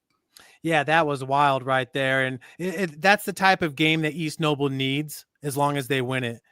For Riley to go in there with 58 seconds left and do what he did. I mean, looking like a John Elway, Dan Marino, that 2-minute drill. Joe Montana. Absolutely. But, coming into this one, it's like Leo, they haven't had the toughest schedule. They played Angola, won it 21-6. Well, West Noble just beat Angola, and Eastside beat West Noble. So, and then, Bishop Lures, not having a Lures type season so far with the wins and losses, but that was that was a really, really good win for them. Yeah. Then you have Norwell and New Haven back to back. Whereas East Noble, they have absolutely been challenged up to this point. Opening up with Wayne, that was a good, let's knock off some of the rust type game, but then handing it to Snider, handing it to Huntington North.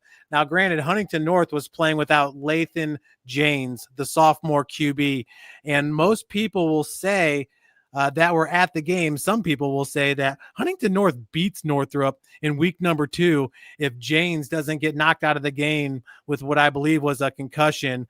It was a hit by D. Hogue, who, I've been saying it since his sophomore year. He's the hardest hitter in the 260. And then you got a guy like James Linker, who is just a stud. Casey, you've been covering him for 2 years now, and defensive back wise and wide receiver wise, he's really, really good. So that shows to be a good win there, 39-0 against Huntington North, who just beat Columbia City with Janes back.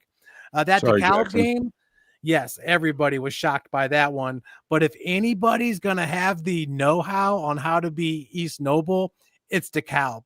You got, East Noble record holder Andrew McCormick there with his younger brother at quarterback, Eli. Yep. Yeah. And, McCormick was a stud quarterback who was one of the top prospects in the state, record holder for East Noble. And then obviously Coach Robertson going over there after having so many successful years on the defensive side of the ball. So East Noble, it's going to be an interesting one. You guys were talking about running backs. So Riley Biddle led the team, I believe, in carries. Austin Phillips led the team with rushing yards. And I think Lucas Nyman, the sophomore, maybe had 4 carries in that game. Well, entering the game on Friday, he does average 8.2 yards per carry. And he had that big play against Snider where he ran over the defensive back en route to a 58-yard touchdown. So maybe this is a game where Nyman gets more carries, because when you look at Leo, Casey, number one, Isaiah Kuhlman, I don't know if you got to see that feature right there, but as far as athletic big men, he was the D2 MVP in the state of Indiana with the Leo Rugby Club. Now, and also Titus Stoller, their starting quarterback, he's one of the best lacrosse players in Northeast Indiana. So Isaiah Kuhlman is certainly a difference maker for Leo. But, man, when you look at Brett Sauter, Casey, Brett Sauter is, and he's only a junior, Sauter goes 6'1", 215. He is the best linebacker that I've seen so far this year. I'll put him right up there with Christian Gavin, who goes 6'2", 225 pounds for Andrean. But I give Sauter the edge because this guy can read. He's like your perfect, fundamentally sound middle linebacker. And then to have a guy like Paul Woods right next to him, Paul Woods goes 5'8", 190. He really does play in the mold. I mean, he reminds you of the linebacker / running back combo players that we've seen East Noble produce year in, year out, like a Dylan Krell, like an Ian Ramey. And by the way, Casey, Ian Ramey, unfortunately, is done for the season after he took is he hit. out? Yeah, for the season. Unfortunately. I didn't know that. Yeah, that's what Dylan Krell had told me after the Siena Heights game. Oh, that's too bad. I didn't know that. It is because, man, he was just on a tear. Before that injury, 31 carries, 168 yards, 5.4 yards per carry was Ian Ramey. But, going back to Sauter, he's awesome. And it just kind of makes me wonder if maybe Austin Phillips, they – give him more of the defensive role and let some other guys carry the rock for East Noble. Well, go ahead. So let's just simplify this a little bit. I got 2 questions. One, so if we look at East Noble O-line versus, the box, the soft 3-4 of Leo, and then you look at the Leo O-line versus more of the run-stopping, heavier set box of, and the more of the blitzing front of East Noble, who wins the running game between these two teams? Is it the big play of Leo, or is it the consistent ground game of East Noble? I mean, number one, with Riley Biddle there at quarterback, he's going to keep you honest because obviously he can throw the ball. His completion percentage is up about 9% from a year ago. He's at 58%, 6 touchdowns, 2 INTs. I mean, those 2 INTs is he really believes in his arm and that he can sling it downfield to an Alexander Scott who goes 6'2", 175. So East Noble's really going to keep you honest, where Titus Stoller is an absolute gamer, you guys. I think of the quarterback from the movie The Program, just the kind of guy that'll put a team on his back and run through a wall for you. I really like him, but I don't know that he has the arm magic that Riley Biddle does. So I think that's going to be the difference in this one. Great. Nathan Foster has proved throughout his career that you might be able to slow him down throughout the course of a game, but he will break one for 60 yards on you. It happens every single game. Yeah. I see Nathan Foster run the ball. And this offensive line for Leo is as athletic, as well-conditioned of an offensive line that you are going to see in Northeast Indiana. And I believe that it's because of the leadership of Isaiah Kuhlman, who not only is a rugby MVP, but he was also the number 5 ranked wrestler. He's a medalist at the state meet, the heavyweight wrestler, Isaiah Kuhlman. So I really feel like the offensive line kind of takes on the persona of a Kuhlman, where it's like, we're just going to outwork you. We are not going to get worn down. As a matter of fact, we're going to get stronger in the fourth quarter because, as you guys know, offensive linemen love to run block. Maybe pass blocking will take second fiddle. Yeah, no doubt. So I got one more. Go ahead. I think this might be the most important question I have all night is one. I do think the DeKalb game plan versus East Noble was excellent. Just biased right there all the way, right? Like watching the home team and okay, it's like a Wabash DePaul thing, right? So two, what guard do you use on that mustache? That is impressive. God, is it ever? It's like a giant caterpillar. Actually, It is. it's about due for a trimming there. I went on Amazon and I just, whatever the overall pick is, the best deal. So yeah, it's got to be a solid four guard, right? Like, yeah, it's really solid. Okay, I couldn't even tell you the size of it. I just know it works. And all you see is it behind. You don't see the mouth move. You just see the mustache up and down behind the microphone kind of blocks. This is the highlight of the this. evening. I don't care what everyone says. It looks great. You gotta keep it awkward, man. Keep it awkward. Well, Jeff, thank you for joining us tonight. We'll be tuning into some of your games tomorrow. Yes, go ahead. Just real quick, you guys were talking about Norwell football. Casey, you know that I did the Manchester University game last Saturday. Blake Hafley is an absolute leader for them. The senior linebacker is averaging 11 tackles a game. A Norwell graduate, 5'11", 185. I love watching him play. You're down 35-0 in that game against Chicago Concordia, but Blake Hafley never hangs his head and played so hard all the way through to the final whistle. And then looking at University of St. Francis, they go on the road last week with a 1-1 record, just squeaked past Siena Heights. And the one thing about that game is the second to last defensive series, the middle linebacker was hurt and had to come out of the game. Guess who they put in, Casey? Dylan Krell. Well, Krell got the start last week at Lawrence Tech. Lawrence Tech took Marion to the wire there. Marion winning at 35 to, I believe it was 28. So a 7-point victory for a nationally ranked team, Marion. So last week, Dylan Krell gets the start, has 5 tackles, 1 sack, 1 fumble recovery, 1 QB hurry. And oh yeah, by the way, St. Francis wins that game 35-0 on the road. I saw that, and I was a little bit surprised by that score. And Dylan Creel is a football player, yes, right? Understatement of the night. Well, that was good. Thanks for that shout out, Jeff. Great to see you. We're going to check out that. Was that one of your 5 to watch on Isaiah Kuhlman? Yes, sir. Yeah, one of my 5 to watch. We had Jaden Rivers, and we also had Bryce Lawrence, who you had talked about. I saw both of those. Yep. I didn't see the one on Isaiah. I'll check it out. Folks, go to summitcitysports.com and check out those features that Jeff and his guys are doing this year. They're fantastic. And tune in tomorrow night to any games that you can't get out to. Thank you, Jeff. Thank you, guys. Have a good night. See you, buddy. Okay, let's, if you can, go back a couple pages, Jackson. Just real briefly, I want to discuss the Sideline Swamis top 25 on the blowing smoke. I want Matt and Pete's input here on maybe the top 5, top 10. Does that look about right, or is this that point in the year where it's just impossible to really tell? So we had James Payne. Glad to see him tackle. We back in town a couple weeks ago. We got to talk about holding, right? Because the best teams holding, and he slayed hands down the 2 best holding teams in Northeast Indiana. Number 1 is Warsaw, and number 2 is East Noble. Uniquely, as I look at this list, Warsaw, East Noble are the 1 and 2 now. They're the best at getting away with it? The best at getting away with it. There's legal holding. You mean you're teaching holding. So it's just how good are you getting away with it? And you know what? No one's better at Warsaw. They don't even hold. They tackle. I mean, they're shooting hips. Like old shoulder skills, man. Who needs 2-point stances when you have shoulder skills? Yes.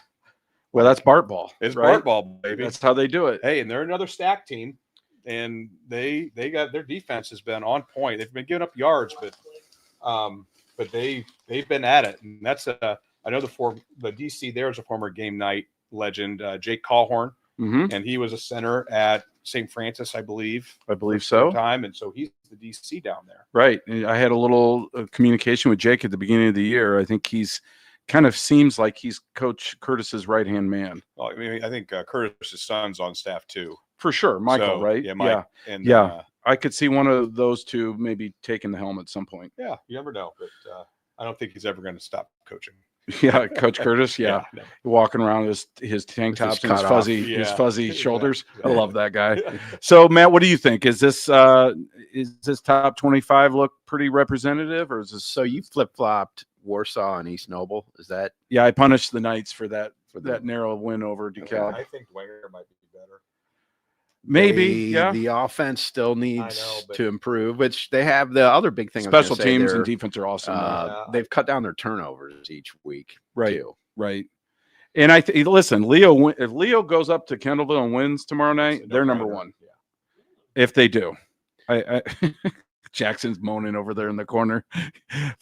Well, I think we see Snider at 9. I think that's adequate right now, but I think you'll see them go at top 3 before the end of the year. They'll work their way back. They'll work their way back up. Homestead of Carroll flip flop at some point. And Northrop's really the wild card, man. They just so many athletes. Week by week, they just got to continue to prove themselves. Well, and I think they've improved a lot in the trenches as those guys get better and more confident. Yep. As long as they don't lose any of those key skill guys, because a lot of them are playing both ways, and you can't lose your quarterback. So in week 8, start seeing negative returns too. So you get these guys that peak in week 6, yep, and all of a sudden they get really good, and then all of a sudden they don't improve anymore.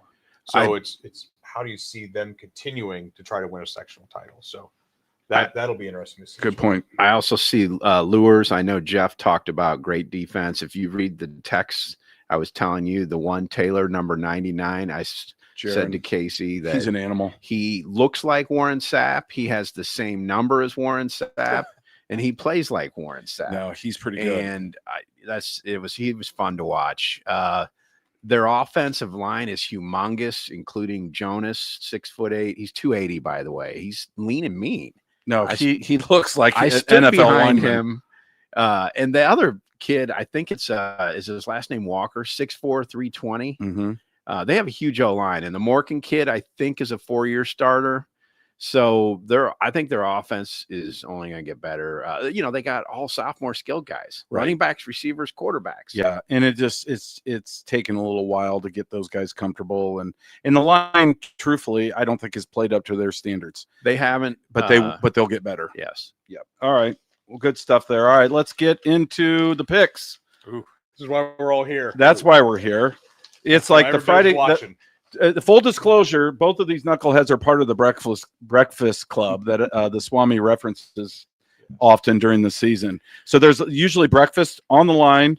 It used to be more painful. So the loser used to buy for the entire table, but all these socialists got a little funny in recent years, and they changed the rules on us. Not me. Not me. So now the Swami eats free, and then the winner eats free, and everybody else is kind of. Do I have the honor of being the only non-Fort Wayne-based dude? I think you are. I am a Also, I need you to win so we can go up to the Cracker Barrel up in Waterloo. With the winner, also, not only do you get your meal paid for, but you get to pick where we're going to go to breakfast the next week. That's right. And you're the Professor Zebra, we call you. Matt has won 3 weeks in a row. Yeah. I am on a hot streak. Pete's been second twice. I was laughing. I told Casey earlier, I go, well, Pete usually sits next to me at breakfast, so we know he's not cheating off me. Otherwise, we would be tying every week. Too intelligent for that. So I've had 20 or more wins 3 weeks in a row. I cannot recall. You just don't want to finish last because that's when you have to pay. So if you finish second to last all the way up to first, you're fine. You're fine. And I don't think I have won it all last year. It might have been the first year I was in your group. I won like 3 weeks in a row, maybe. Or I know I won the very first week. I had a great record. Oh, well, that's back when you were an official and you were throwing games. I went like one. I know. You're right. I went 1-5 in the state finals, and that was the first one I had to buy. I had to buy the last one of the year. But no, it's nice being on top and not having to pay. And I think the jinx was Kirk Canary bought my meal the second week just out of kindness. He's like, I just paid for you. And then he bought my meal the third and fourth week too, because I finished. He was in the toilet for a few weeks, wasn't he? Yeah. And then last week it was our good friend the chimp, Greg Muncie. Well, let's jump into the game, shall we? I'm going to put you guys on the spot. I'm going to toggle back and forth. 15, 30 seconds on each one, but we'll start with you, Pete. Homestead at Bishop Dwinger. Swami says Dwinger by 10. What do you think of that? I think Dwinger on the over. You think Dwinger covers? I think Dwinger covers. I think Dwinger only gives up one score, maybe two, and I think they score 21 or 28. So I think this is a 2-touchdown game. 21-10, something like that. 24-10. If you get, I would take the over 8. Okay. So and 10 is 10. kind of a stretch. But I'm going to take the over on that. Okay. How about you, Matt? Do you like Dwinger to cover, or do you think Homestead? You know, Dwinger's like Notre Dame with your spreads. They're not good. I think this is going to be a closer game, but I think Dwinger wins, but not by 10. 7 or 8 So points, I'm something like that. taking, I'm taking Homestead in the points on Okay, that. I like it. I'm going to come back to you, Matt. Leo at East Noble. Swami says East Noble by 11. Oh, that's a tough one. Like you said, Leo, their offense. They keep games kind of close. I think East Noble had a message sent, and they're gonna play much better this week. So I will take. I might change my mind between now and breakfast tomorrow. Oh, you're I'm gonna such take a flip flopper, I'm John going to take Kerry. East Noble, and I'm going to take East Noble to cover. Okay. I just can't get over the fact that What do you think? East Noble just didn't beat Snider. East Noble just didn't beat Snider. They pounded Yeah. Snider. And I think Leo lines up more like a Snider than it does like a DeKalb in a rivalry game, if you want to call that a rivalry game. Sure. So I think East Noble wins. And I'm taking the over. You think they cover too? I think they win by 14, if not 21. Okay. But I think you guys both agree those spreads are pretty close. Yeah, those are pretty tough. representative. I Okay. think they're representative of where the game's Where gonna be. this could be. Okay, Pete, coming back to you. Heritage at Adams Central. Swami says Flying Jets by 35 in a running clock. That's hard to ever. How do you ever bet against AC? Yeah. Like, it might be the toughest outside of Bart Ball. If we keep that outside of the area, this might be the single toughest offense to stop year in, year out. Mhm. That level of execution is just unmatched. Yeah. Sleight of hand in this direction, the whole deal. It's the way it should be run. Precision. They don't do it all. They don't run a lot of the false pulling. They don't do some of the things that I'd like to see out of a traditional wing Delaware wing T team, but they do enough with the belly and the dive and the fold. Are you It laying just- those 35 points though? That's the question. Oh no, I'm taking the 35 running clock. Oh, you like I'm going to take AC in the running AC clock. to cover. AC. Okay. How about you, Matt? Yeah. I'm going the opposite, and I'm basing it all on last year's score. Heritage 33-14 last year. Yes, That was that's a correct. 19-point game. Yep. 35 points is. Heritage is probably not as good as last This year. is down in the cornfield though. But yeah, I know. But 15, 35 's 16 tough. more points if my DePaul math comes in right. They were 0-0 against Jay County, the I'm other gonna- Patriots in our area I'm in gonna the take- second quarter. That's I'm gonna- Jeff Zagunda. I am going No, to it's take Eddie Heritage. Fields now. Oh, that's Eddie Fields now. That's right. Again, Ooh, Adam lost Central the house. wins, but Heritage covers. Okay. That's an Excellent. Elmhurst reference. All right, Last Matt, time coming they- right back at you. Garrett at Eastside. Swami says the Blazers by 4. It's another toughie. Yeah, I don't know. Pete, do you have any inside info? Look at Garrett, you. That's Is Garrett playing? If I Garrett's, don't even want to pick this game. Garrett's playing with a full team, I'm taking Garrett. I'll take Garrett in the points. In Butler. How about you? I take East Side of the points. I'm never picking Garrett. Are you kidding me? Well, you're just doing that on I'm principle. biased. So you think No, Eastside covers? honestly, I think East Side covers. This is Okay. a close game. I think though, it's. don't you I think Low East scoring? Side wins by 1, and no one's kicking field goals in this matchup. No field Like goals. someone's going to win by a touchdown, so Right. 6. Okay. Like, Well, I was thinking maybe a safety or 2-point conversion. you somewhere never in know. there. Never know. Okay, why don't you guys pick 2 games each in the undercard to discuss? I'm going to let you pick first, Matt. Or maybe why don't I pick it? I'll just start Carroll at Snider. Swami says Carroll by 14. What do you think of that, man? Is that too So, many or not enough? I think it's too many. I've seen both teams. I think Snider is probably on an upward trend. Carroll, I'm going to say Carroll by 7, so I'm taking Snider in the points on that. Okay. Pete, DeKalb at Columbia City. Swami says Columbia City by 9. You're not. You just laid it all out there for me, aren't you? Pretty much. Brett Fox is a good buddy of mine. I'm sure I'm going to get some nasty text messages after this. How do you not take homer picks? I'm taking DeKalb.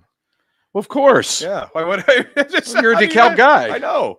I My wouldn't kids go expect there, anything and less. I know. Like, Is 9 feel about right? I don't know. I mean, Columbia City is a bit of an enigma. I'm not I going to mean, respond to that. Yeah, you're not, but maybe Matt will. I mean, last week, I think everybody thought Columbia City would take care of business against Columbia Huntington City North. should have It beaten. was Huntington 18 zip in the first half, and then they tacked on a field goal to make us think that they got 3 touchdowns, 21 zip, and then they Yeah. held on 21-14. Yep. So obviously Columbia City awoke in Yep. the fourth quarter, but yeah, I don't know. I didn't watch any of that film.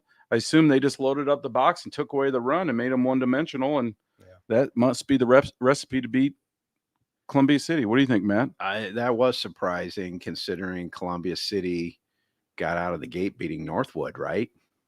Didn't they beat Northwood? Yeah, and Northwood's We're good. on the road by 3. Yeah, I thought, okay, this is the year. The Panthers are down, though. I'm just saying they are. And I have a Huntington good North friend is better. that's I a do- Napanee guy, and he's told me they've had quarterback issues. They have 2 quarterbacks, one transferred and one got hurt, so they're on their 3rd string quarterback. But just saying, Just to pull a Bob Black reference too. I love Bob Black. He's only been to one bar in Fort Wayne, and it was Columbia Street. So he likes to call Columbia City C Street. That's hilarious. Yeah. Bob Black, where's he live? He is in Chicago, but he's a Hobart Bricky. Yeah, he is a Hobart Bricky, Yeah. and he loves the game night product and the He show. does. So shout out to Joey McDonald. He's like the most So loyal viewer of Around the Fort, in addition to my mother who's in heaven. Joey's not in heaven. He's here in Fort Wayne. I want to also add, and I'm glad you pointed that out. He's your number 1 fan. He said, I'm going to get the popcorn out. The Jackson and William, his 2 boys, they'll be in sleeping bags, eating popcorn, watching the show tonight. I love that. And I want to thank Joey. He had Josh Gaines on standby, the former Northrop Penn State standout who was going to fill in for Matt. Matt's got a little bit of a head cold. And I said, we'll keep him in reserve. So we will have Josh Gaines down in the cave maybe during the playoffs. I'd love to have him over. He was a heck of a player back in the day. And you mentioned earlier, Matt, Charles Bailey. Tell that story real quick. Casey and I early in your career, we used to go to the game of the week and stand on the sidelines. There's nothing like it. Charles Bailey, they had it 1st and 10 on like their own 10-yard line. And he was a state hurdler champ too. And as soon as he got the edge, and we were on Northrop's sidelines, they ran a sweep to their own sideline, and everyone was just like, he's gone. And it was just a beautiful thing to see him sprint 90 yards downfield. Illinois went on to yes. star at Illinois, And against Snider too. yeah. That's there were some good I think players. There. Was Snider that still won the game though. Or was that Ernie I think Bodrab? Ernie Bodrab was the coach. I think it was like one of those 28 to 27 games or something. Where Snider still found a way to beat him. Yes. Yeah. No, Charles was a heck of a player. Josh Gaines went on to play at Penn State, heck of a player. So, yeah, thank you, Joey, and tell Josh we'll reach out to him. I'd love to have him down to the cave. Okay, 2 more real quick. Matt, I'm coming right back to you. Northside at Bishop Lures. Swami says Northside by 3 at Lures. What do you think? Who wins that game? And God, you know what? I went to one of these games a couple years ago at Northside. The refs would not even let them shake hands at the end. These are all-out wars. A lot of the kids know each other. You're going to have probably Jalen and Rod Smith on Northside side. I can't believe nobody mentioned that. Northside